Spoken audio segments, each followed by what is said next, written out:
Buenos días, buenas tardes, espero que estéis pasando un buen verano. Hoy no voy a hacer una entrevista, sino que voy a hacer un vídeo, espero que corto, explicando un tipo de modelos de generación de imágenes que son de los más importantes. Son los que usan, por ejemplo, Stable Diffusion, Midjourney o Flux. Y se trata de los modelos de difusión.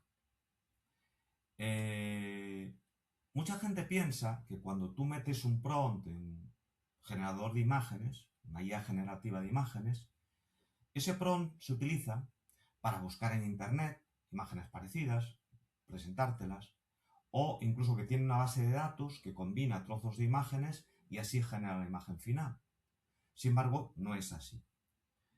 Por ejemplo, en los modelos de difusión que vemos ahora, se parte de una imagen que es ruido gaussiano, el ruido que veis, puntos blancos y negros en los televisores antiguos, y se genera a partir de ahí una imagen condicionada a lo que hayas puesto tú en el prompt.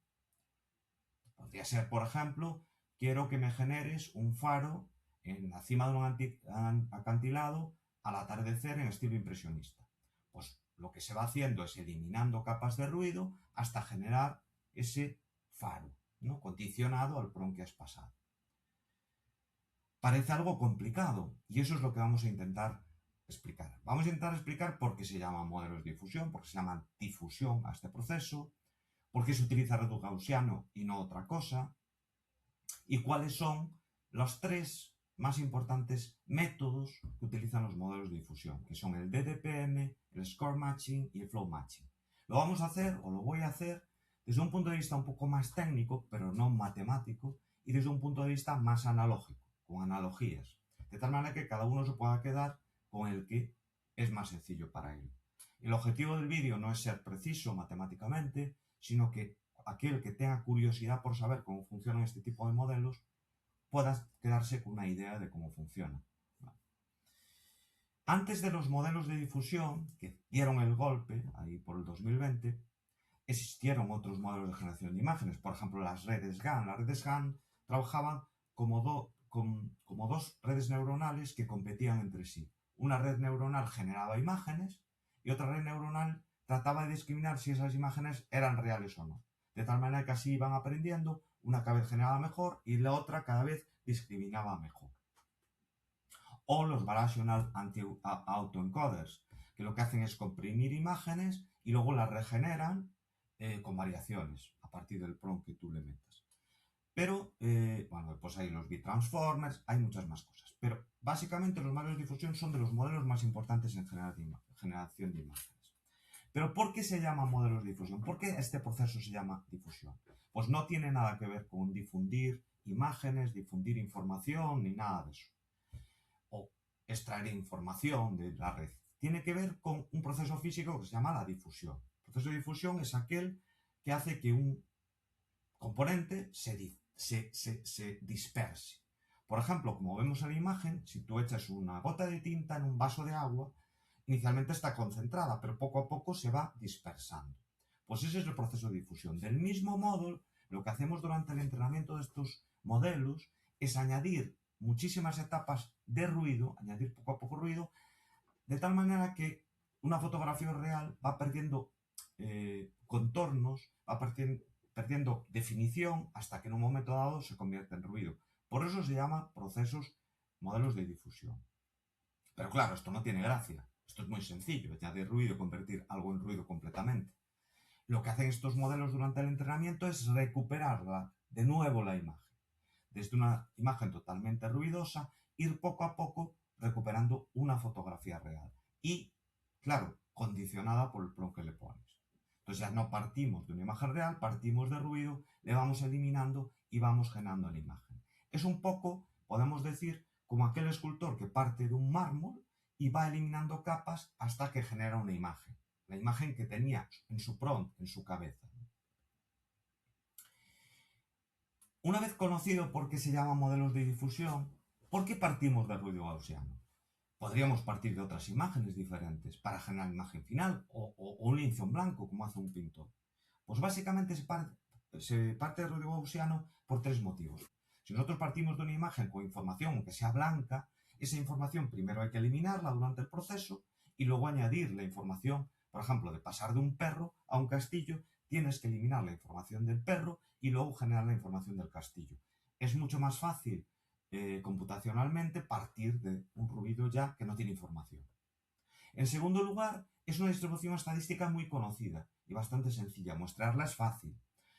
Y siempre partes de la misma distribución, del mismo ruido. Y llegas a la imagen que sea, pero partes del mismo. Es como corredores que parten de la misma salida. Y eso es cómodo. Y por último, si tú añades ruido a una imagen, siempre acaba el ruido. Por lo tanto, es también interesante en este sentido. Ahora, una vez explicado por qué los modelos de difusión se llaman de difusión, porque se parte del ruido gaussiano, vamos a explicar los tres métodos más importantes para hacer este proceso. En primer lugar está el modelo, los DDPMs. El DDPM es Denoising Diffusion Probabilistic Model y aparece en 2020. Es muy sencillo. Tú durante el entrenamiento vas agregando poco a poco ruido a las imágenes. Y lo que haces, o lo que fuerzas a la red neuronal, es que aprenda en cada paso qué ruido se añadió. Claro, hacerlo para una imagen es difícil, pero si lo haces para millones de imágenes, al final el sistema es capaz de identificar qué ruido se va añadiendo, de tal manera que es capaz de llegar a la imagen original. Con el PROM lo único que haces es condicionar ese proceso de eliminación de ruido para que vaya hacia la imagen que tú quieres, dentro del sistema de imágenes o del dataset o de la distribución de probabilidad de imágenes. Eso es lo que se hace, repito, identificar el ruido que se ha añadido. Sabes su distribución estadística, pues porque es ruido gaussiano, pero tienes que saber en cada paso qué ruido y de qué manera se ha aplicado. Ese es el DDPM. Podríamos entenderlo, ya no desde el punto de vista técnico, sino más analógico, como un restaurador de obras de arte, que conoce muy bien su oficio, que conoce muy bien el polvo que se mete en las obras de arte, las texturas que había en aquella época, las pinturas que se utilizaban, los colores, los trazos, etcétera, etcétera. Y de algún modo él en su cabeza es capaz de identificar cómo es la imagen final que tiene que aparecer, con qué colores, con qué brillos. Y lo que va haciendo es eliminando el ruido, gracias al entrenamiento que ha llevado a cabo, hasta que aparece la imagen final. Una imagen reconstruida completamente. Pues esto es un poco lo que hace el DDP. El segundo es el score matching. Matemáticamente no se diferencia mucho el proceso de entrenamiento. O sea, desde el punto de vista del entrenamiento no se diferencia mucho el score matching del DDPM. De hecho, son dos técnicas que nacieron paralelamente. Utilizan distintos métodos para llegar a las soluciones, pero son muy parecidas. El vector scoring hace lo mismo. Añade ruido paso a paso a las imágenes, pero en vez de intentar identificar el ruido que se ha añadido, lo que intenta identificar es el vector que nos dirige de la imagen ruidosa a la imagen original, lo que se llama el vector de score. Digamos que lo que intenta identificar de un modo general es aquellos vectores que nos dirigen hacia zonas del espacio de densidad de probabilidad del dataset que tengan más probabilidad de tener imágenes.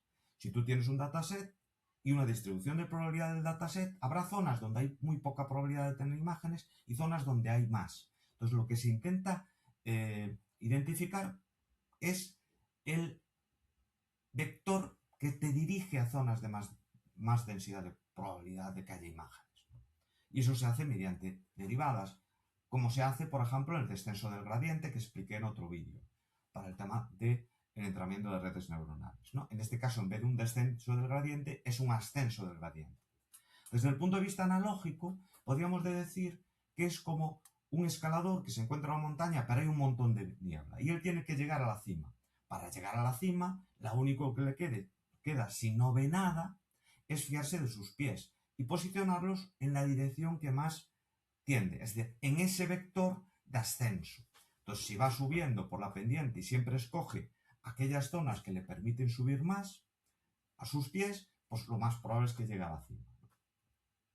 Ese es el score matching. Y por último, el flow matching. El flow matching es la técnica más reciente, la que utiliza, por ejemplo, Stable Diffusion 3 o Flux, y lo que hace es identificar lo que se llama el vector de flujo. Realmente identifica toda la trayectoria, no un vector que en un punto determinado te dice hacia dónde tienes que ir porque hay más probabilidad de que haya imágenes, sino toda la trayectoria desde el ruido gaussiano hasta la distribución de probabilidad de las imágenes del dataset.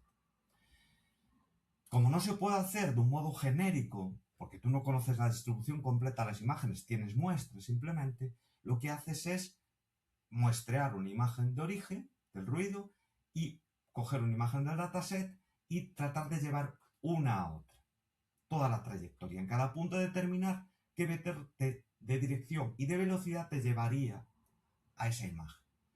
En media, en un promedio ponderado y después de millones de imágenes, esas direcciones convergen a la dirección que lleva del ruido estadístico a ese conjunto de imágenes, a esa distribución de imágenes, condicionado por la frase, por el prompt que tú has metido. En el caso más sencillo, en el sistema más sencillo, si tú tienes una imagen del ruido estadístico y una imagen del dataset final, tú puedes unirlas mediante una línea recta y esa sería la trayectoria. Entonces es el caso más simple.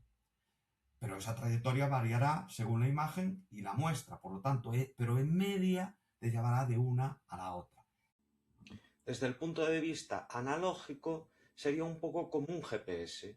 El GPS calcula todas las trayectorias posibles entre un punto origen y un punto destino y te da la trayectoria más adecuada para llegar.